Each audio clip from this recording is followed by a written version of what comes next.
Good afternoon, everybody. Following on from Richard, I was going to start with a small video of all the goals Liverpool are going to score this season. We've withdrawn that video, but if there is anybody under 29 with friends in Boston that is a free agent, we'd be glad to talk to you a little later on. But apparently nobody is, so we're not going to be doing that. So I think you'll be safe on that one. What I want to talk to you a little bit about today is the challenge that I got, which was, Neil, by the way, we've decided to do the London 2012 Olympics. Could you go and market that for us? And can you market it in three ways? First of all, we'd like you to get everybody a warm perception of BT. That's always easy in the home country in the UK, where everybody complains about the broadband. We could do that. We'd also like the internal teams to feel as though they're engaged. Because again, we've generally got a larger motivated workforce, which we have, to be fair. And then thirdly, we'd quite like to sell some stuff as well, because that would be quite useful given the fact that we've just paid for the sponsorship. So they were the three things that we've got to get done. Now, as all good marketing departments do, when you're trying to come up with an idea about what you're going to do for that campaign, you generally run out of ideas in the first 3 minutes and commission some research. So we did that. We commissioned some research. What we did is we said, why don't we commission research into the types of campaign that you need based on previous experience of previous games. So we took a look at Vancouver. And as you can see from these statistics, organisations in Vancouver, when the Olympics hit, were just not ready. They didn't really know what was coming. They didn't necessarily prepare themselves in the way that you would have expected them to prepare yourself. So we believe that that was a natural hook. Are you ready? Are you ready for the Olympics? That's going to be this tsunami of stuff that sweeps over you for the best part of a couple of months. What will that do for your customers? What will that do for your business? So that was the idea that gave us the hook for Are You Ready? And preparedness for London 2012. Secondly, of course, we also realised that this was probably going to be the biggest digital games that anybody had ever come across. You're probably aware, for example, that when Bradley Wiggins won his gold, there was more mobile traffic going over the networks than the royal wedding. I'm not quite sure what that says about Bradley Wiggins or the royal wedding, but it's a true fact that, all of a sudden it was pervasive on mobile technologies. When Usain Bolt retained his 200 metres title and therefore had been the first person ever to do the double, that was amazing because 80,000 tweets were coming in every single minute.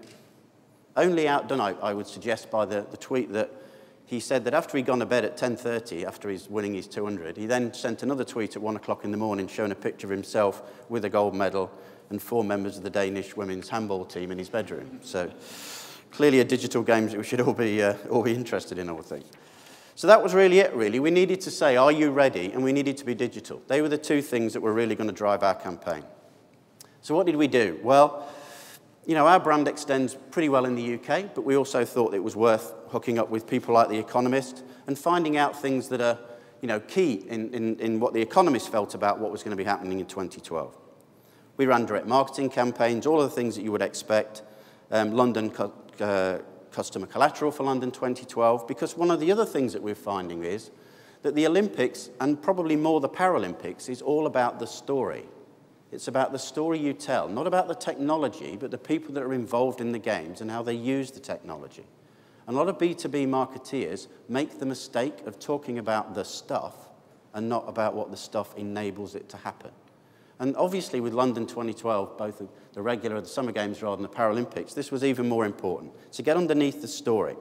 And one of the ways that we did that was we put together something called the Everyday Lives campaign, which was to show how people that were going to be participating in the Olympics were getting ready, albeit in their general working lives. So we need to take a quick look at our video, please.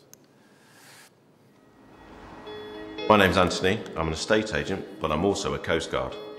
I can be sat in the office just doing my normal day job and the phone will ring. We can get calls at any time, often as you're about to sit down for dinner or if you're just getting into that deep sleep. With the Olympic event taking place down in the Weymouth area, we expect to have a busy season. A lot of spectators expected around the cliffs. It can be a very rewarding job. When you're going out, you're helping someone. You can maybe pass a missing child back to the parents. You see the joy in the parents' faces, fantastic. The worst thing that I think that I have to do sometimes is actually to speak to friends and family and sometimes give them the bad news. And obviously that is a very hard thing to do. The Coast Guard rescue teams are the ones that are at the forefront of people's mind because they're what the public will see if an incident happens on the coast. But obviously behind the scenes, You know, the operations room, our MRCC, where the calls come in, they're also very much responsible for making sure that they're tasking the right people, they're making sure the right resources are going to the incident. There are certain times where we can't get to the casualty, but the helicopter is invaluable just for that very speedy response. The only way those elements can work as a team is with a reliable, resilient and secure communications. And the Maritime and Coast Guard Agency use BT as a backbone to their communications infrastructure. So again, there was a good example about bringing the story to life, not about what we sold, but about what it does. And that was pretty powerful for us. And again, that was a digital explosion for us. We don't normally do that kind of thing. But guess what? It picked up 250,000 views on the YouTube channel within a week of us showing it. So for a B2B marketing campaign, that's pretty innovative. You don't normally get that kind of stuff going on. But a good example about what we learned. And also, we were challenging our customers to a certain extent. It was a provocation to them. Can you scale up? Are you secure? Can you deliver? Are you sustainable? All the things that organisations should have been worrying about, but we were concerned necessarily that they weren't. Clearly, we were concerned because we wanted to sell them our stuff, but at the end of the day, as we saw for the Vancouver research, these were the key issues that organisations should be grabbing hold of. So how did we activate that campaign? Again, if we look at some of the things that we've done, they're non-traditional B2B marketing, really. We ran a 12 tips for Christmas type stuff. So every day during the 12 days of Christmas, we ran a topic about something that was going on inside one of our organisations that they should be aware of. And again, huge coverage, 40,000 pages, view pages rather, on launch, and successively every day those numbers climb because we were finding the stories inside the technologies, inside the business challenges that were going to be coming along for London 2012. Again, you can see some of the other things that we were doing there. Online ads in The Guardian, customer EDMs, daily banners on bt.com. So it looks like a consumer campaign. And again, to reiterate, why does it look like a consumer campaign? Because when you're looking at something like a major event and major games, yes, you're talking to businesses, but you have to find the personal story that uses the technology that underpins the games. And that's, as you can see and hear, a consistent theme throughout what we're doing. We also decided to kind of be a bit arrogant about it, really. London 2012, are you ready? Because we are. And that's a big undertaking considering what we were going to do. Share a little story for you, which is the insight into our Chief Executive, Ian Livingston, obviously a great man, we all know that. So Ian pulls all his senior management team together and says, I'm so excited that in a year's time we're going to be running the Olympics, and I'd like to show you the Usain Bolt video about when he won the 100 metres. So he shows that, and we all think that's amazing. He says, I'm now so excited, I want to show you that again. And halfway through that, he cuts the feed. So the screens go blank. And then he says, hands up anybody in the room that wants to be responsible for that happening in 12 months' time. What you kind of think a motivational speaker. But it did really bring home to people that, you know, 100 metres for Usain Bolt is going to be one of the prime things that are going on in the games. And you have to be 100% ready for that. In fact, you have to be 1,000% ready. But again, the human story inside the technology. I happen to live in the US, and believe it or not, the US did not show it live. You know, almost a reason to move back, apart from the tax.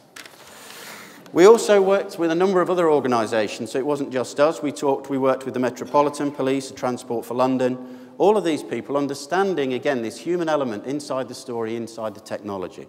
We worked with advisors such as the Deputy Premier for the Canadian province of British Columbia. Again, you know, what was it like after the games? What were the stories that came through that resonated with people? So, you know, this is the theme of what we're trying to get to here. I think it's very, very important to understand what your technology does for these games. And that was really just a layout of how the campaign ran, just all through the year. But then we get to legacy, and legacy is going to be vitally important for all of us. An amazing legacy story for London 2012 and the Paralympics. As the IOC, I think, have already said, the best legacy plan that they've ever seen. And also the legacy that the BT infrastructure will leave behind will be equally compelling. But the other thing that that legacy does is it gives you a stunning story to take around the world, and not just around the world, but in the UK. The UK is about to embark on a decade of sport. There's going to be a whole bunch of things coming along, like the 2017 World Athletics Championships, the Rugby World Cup, we've got the Commonwealth Games in 2014. But then you start to look around the world at all those other things that are coming up, two big events in Rio, the Winter Olympics, etc.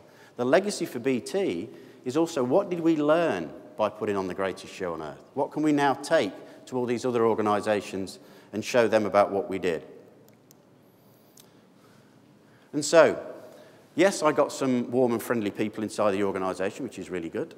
Yes, we got the brand awareness. Actually, the brand awareness for BT as a domestic partner was the highest of all of the domestic partners, so we ticked that box. But more importantly, did we flog anything to anybody? Did we actually make any money out of what we were doing? And they're just 3 examples of customers that, as a result of the campaign that we put together, actively sought out advice from us on what they needed to do for the games, and they were successful sales.